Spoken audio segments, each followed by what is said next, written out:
Hi అండి. Sankranti special అరిసెలు 2 భాగాలుగా చూపిస్తున్నాను.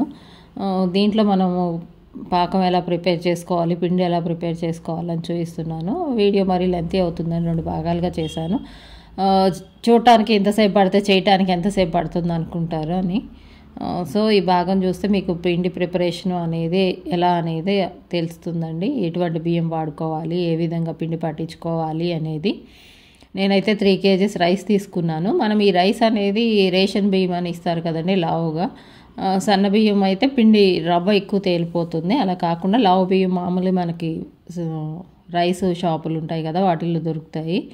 అవి తీసుకొని కొంచెం బాగా శుభ్రంగా కడగండి. ఎందుకంటే అవి రేషన్ అయితేనేమో ఎక్కువ పురుగు పట్టకుండా వాళ్ళు మందులు వేస్తారు. బాగా 4-5 సార్లు శుభ్రంగా కడిగేసి నానబెట్టుకోవాలి. ఒక 1 day 24 hours నానబెట్టుకుంటే బాగుంటుంది. చలికాలం కాబట్టి మనకేమీ స్మెల్ రాదండి. ఈ చిన్న గిన్నెలో కిలో పోసాను, నేను పెద్ద గిన్నెలో 2 కిలోలు పోసాను. మనకి ఇది వరకు అయితే కొట్టేవాళ్ళండి, కొట్టిన పిండి లాగానే వస్తుంది. మనకి మధ్య సిటీస్లో అయినా విలేజెస్లో అయినా కూడా మనకి తడి బియ్యం పట్టేది వస్తుంది కదా. ఇదిగోండి ఈ విధంగా మొత్తం ఆ పిండి మొత్తం పోయి మనకి నీళ్ళు ఫ్రెష్గా కనిపించే వరకు కడుక్కోండి. ఇదిగోండి నెక్స్ట్ డే ఆ వాటర్ అనేది తీసేయాలి. నెక్స్ట్ డే మార్నింగ్ తీసేయండి. మీరు వేసే వరకు మళ్ళీ కూడా స్మెల్ రాకుండా మధ్యలో ఒకసారి 24 hours వాటర్ చేంజ్ చేసుకోండి. స్మెల్ అనేది రాకుండా ఉంటుంది. ఒక్కొక్కసారి క్లైమేట్ని బట్టి, చలికాలం కాబట్టి ఎక్కువేం రాదు. ఈ విధంగా మనము మొత్తం ఆ నీళ్ళు అనేది వడకట్టుకోవాలి. ఆ బియ్యం వడపోసే గిన్నె ఉంటుంది కదా, చిల్లుల గిన్నె, అందులో వేసుకుంటే ఆ వాటర్ అంతా పోతుందండి.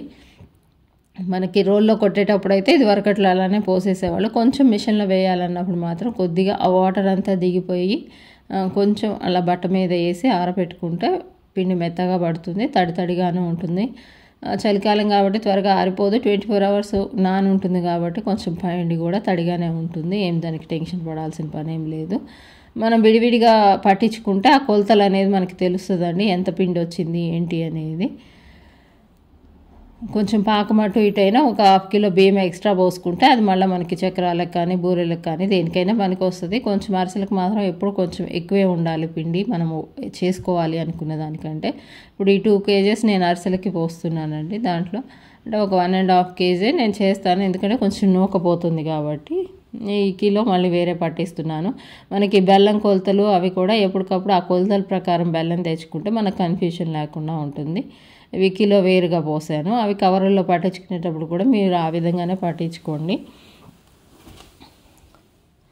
అరిసెలకు వచ్చేసి మనకి కిలో బెల్లం పడుతుందండి. ఇదిగో ఈ విధంగా జస్ట్ మనం ఇంట్లోనే నీడలో ఆరేసుకోవాలి. మొత్తం ఏం కాదు, జస్ట్ ఆ తడి అనేది మన చేతి తగలకుండా ఆ కాటన్ క్లాత్ మీద వేసేస్తే పొడి పొడిగా వచ్చేస్తుంది.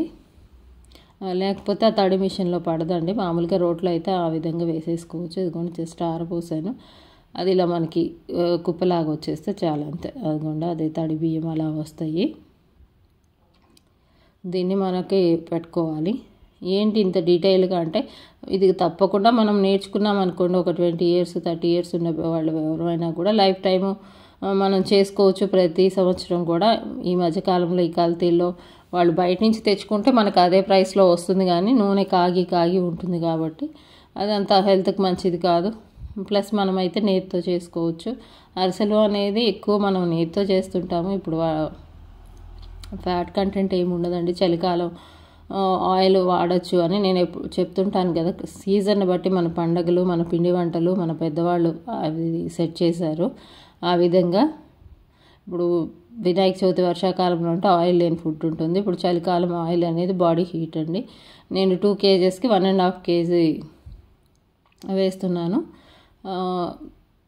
మీకు 2 kgs అంటే కొంచెం ఎక్స్ట్రా పోసుకుంటే 2 kgకి కేజీ బెల్లం పడుతుందండి.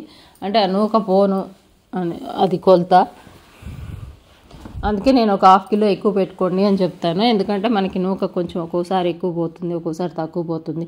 అది బాగా 2 సార్లు జల్లించుకుంటేనే అరిసెల పిండి బాగుంటుందండి. ఒక్కొక్కసారి పగిలిపోయినట్టు వస్తాయి. ఇదిగోండి ఆ విధంగా అదేం పెట్టేసుకోవాలి, ఎందుకంటే ఆరిపోతుంది పాకము. అప్పుడు అరిసె మెత్తగా ఉండదు. కొంచెం కరిగిన తర్వాత దాన్ని మామూలు గిన్నెలోకి తీసుకొని ఒకసారి వడకట్టుకోవాలి. మనం పాకం అదిగోండి అందులో మామూలుగా కరిగించుకొని పాకం ఎందులో పట్టుకోవాలనుకుంటామో అందులోకి వడకట్టుకుంటే సరిపోతుంది. బెల్లంలో మనం ఎంత మంచి తెచ్చినా కూడా కొంచెం చెత్త లాంటిది, కొంచెం ఇసుక లాంటిది వస్తూ ఉంటుందండి. కాబట్టి తప్పకుండా వడపోసుకోవాలి. కొంచెం బద్దకించామంటే మనకు అరిసె తినేటప్పుడు పంట కింద ఇసుక తగులుతుంది. సో బద్దకించకుండా ఖచ్చితంగా మనం ఆ విధంగా కొంచెం నీళ్ళు వేసేసి కరిగిన తర్వాత ఈ విధంగా వడకట్టుకుంటే నీట్గా ఉంటుంది. అదిగోండి ఆ విధంగా బాగా నురుగు వచ్చే వరకు బాగా మనము తిక్కుగా రావాలి. ఇలా వాటర్లో వేయంగానే మనకి అది ఉండకట్టాలండి అరిసెల పాకం అనేది. అదేం పెద్ద ఒక్కసారి నేర్చుకుంటే మనకి అది వచ్చేస్తుందండి. అది బాగా చిక్కగా కొంచెం 1 కిలోకి ఒక 100 ml వాటర్ వేసేస్తే సరిపోతుంది, త్వరగా ఉడుకుతుంది. ఆ విధంగా వేస్తే అది నీళ్ళలో కరగకూడదు. కరిగిందనుకోండి అది లేత పాకం. మనం వేసిన తర్వాత ఇట్లా ఉండ చేస్తే ఆ ఉండ కూడా గట్టిగా అయిపోతుంది, ఆ వాటర్లో ఇంకా కరగదనమాట. ఆ విధంగా అప్పుడు మనము ఆ పాకం వచ్చినట్టు. అరిసెలకి పాకం ముఖ్యమండి. కొద్దిగా ఒక 2 స్పూన్లు నూనె వేస్తే ఆ పాకం కూడా మెత్తగా బాగుంటుంది అరిసె.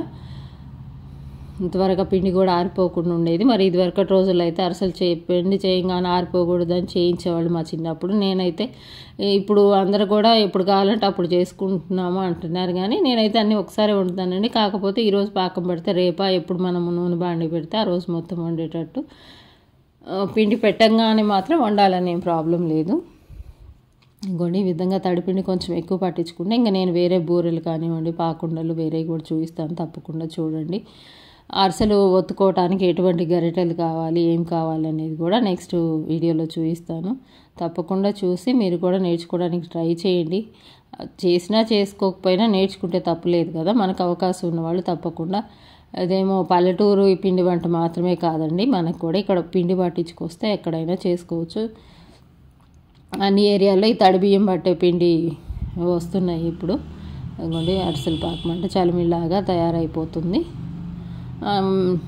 చేతులకు అంటుకుంటుంది అని అనుకుంటే కొంచెం పాకం ఆరింది అనుకోండి, ముదిరి పాకం కాబట్టి గట్టిగా అయిపోతుంది. పైన కొంచెం నెయ్యి రాసి పెట్టేస్తే నెక్స్ట్ డే అయినా వండుకోవచ్చు. సగం వండుకొని సగం తర్వాత అయినా వండుకోవచ్చు, మన ఇష్టం అండి. అదిగో పాకం